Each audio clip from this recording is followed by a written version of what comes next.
حضرت عبداللہ المزنی رضی اللہ تعالیٰ عنہ۔ کچھ لوگوں کی نا زندگی بڑی مختصر ہوتی ہے، لیکن جتنے زندگی میں لمحات ہوتے ہیں نا، ایک ایک لفظ بڑا قیمتی ہوتا ہے، شب و روز میں ایک ایک جملہ بڑا قیمتی ہوتا ہے۔ مختصر سی میری کہانی ہے، پر جو بھی ہے آپ کی مہربانی ہے۔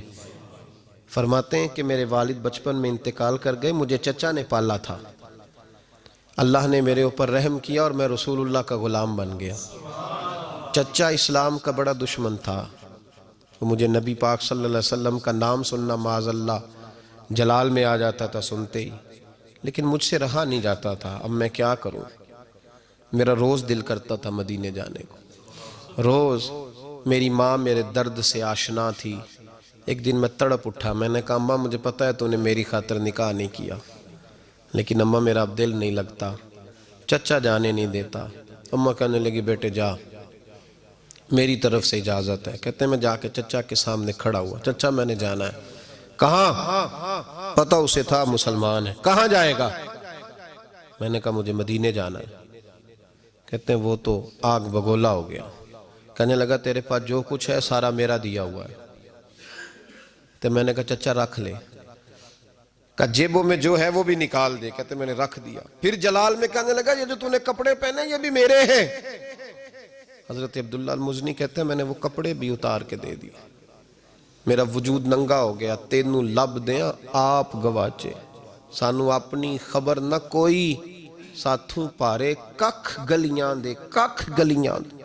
سانو آخ دے لوگ شدائی، کیونکہ اسی ننگ نموس دا ساڑ کے چولا، گل پہنے تاج گدائی، آزم اپنا آپ گوایا ہے، تا یار نے چاہتی پائی۔ فرمانے لگے میں اماں کے پاس گیا اور جا کے کہا اماں پہلے بھی تو میں ایک دن ننگا پیدا ہوا تھا، تو نے کپڑے دیے، پھر ننگا ہو گیا ہوں کپڑے دے۔ کہتے اماں نے 2 عورتوں والے لباس دیے، وہ پہن کے میں مدینے پہنچا۔ میں بڑی غربتوں میں آیا تھا، میں دیہاتی تھا، مجھے کچھ کرنا نہیں آتا تھا، پر مجھے یوں لگتا تھا کہ مدینے میں سب سے زیادہ عزت میری ہے، سب سے زیادہ۔ اللہ کے حبیب نے منع فرمایا کوئی اونچا اللہ اللہ نہ کرے، جب کوئی نماز پڑھ رہا ہو سو رہا ہو تو اس کے سامنے اونچا ذکر نہ کرو۔ کہتے ہیں میں ایک دن اونچا ذکر کر رہا تھا، اونچا میں ذکر کر رہا تھا، کیونکہ عشق لگا سی کھیڑاں کھیڑ دینوں، تے میں نو کھیڑاں پھول گئیاں، میں کجل پایا سی یار دے ویکھنے نو، پھر او دی یاد چروندے آئیں ڈول گئیاں۔ حیدر شاہ اس گلی کدے نہ رول دی، پر ہن تے رول گئیاں۔ کہتے میں اونچا ذکر کر رہا تھا تو حضرت عمر فاروق رضی اللہ تعالیٰ عنہ نے ڈانٹ دیا، فرمایا تجھے نہیں پتا حضور نے منع کیا؟ تو عمر نے ڈانٹا تو میں چھپ کے بیٹھ گیا کونے میں۔ حضور آئے نا نماز پڑھانے تو محبوب نے پتہ کیا وہ عبداللہ کدھر ہے؟ کہتے میں کونے میں تھا۔ حضور نے فرمایا کیا ہوا؟ تو میں رو پڑا، میری عزت بڑی تھی نا مدینے میں، کبھی کسی نے کچھ نہیں کہا تھا۔ نبی کریم نے فرمایا کیا ہوا؟ عرض کی حضور کچھ نہیں۔ پھر بھی بتاؤ۔ کہتے میں رو پڑا، میں نے کہا یا رسول اللہ میری غلطی تھی تو سیدنا فاروق اعظم نے ڈانٹ دیا ہے۔ فرمایا ہوا کیا؟ یا رسول اللہ میں اونچا ذکر کر رہا تھا، اور بات بھی ٹھیک ہے، کچھ لوگ قریب نماز پڑھ رہے تھے، حضرت عمر نے منع کیا۔ نبی کریم علیہ السلام نے فرمایا بلاؤ نہ ذرا عمر کو۔ خود قانون حضور نے بنایا ہے کہ اونچا ذکر نہ کرے جب کوئی نماز پڑھ رہا، بلاؤ نا عمر کو۔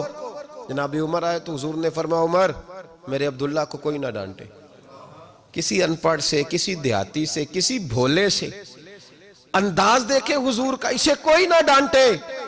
پھر حضور نے فرمایا تمہیں پتہ ہے یہ میرے لیے کتنی تکلیفیں برداشت کر کے آیا؟ صحابہ فرماتے ہیں یہ خوش نصیب ہے جس کی روح بھی محبوب کے ہاتھوں میں نکلی۔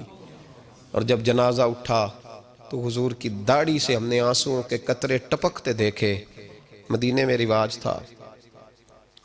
رواج تھا کہ قبر میں قریبی عزیز اتارا کرتے تھے، پر ان کا تو مدینے میں رشتہ دار ہی کوئی نہیں تھا۔ حضرت عمر فاروق اور جناب ابو بکر صدیق کہنے لگے ہم قبر میں اتارتے ہیں۔ جب ان دونوں نے اٹھایا قبر میں گئے تو کہتے ہیں کمال دیکھو اللہ کے رسول ہم دونوں سے پہلے قبر میں اتر گئے، اور حضور نے یا البدایہ والنہایہ میں موجود ہے کہا مجھے دو میں قبر میں اتارتا ہوں۔ کہتے ہیں حضور نے تنے تنہا پکڑا، قبر میں اتارا، پسے مردن فرشتوں نے جو تلاشی لی تو کیا نکلا؟ فقط ایک دل کے گوشے سے خیال مصطفیٰ نکلا۔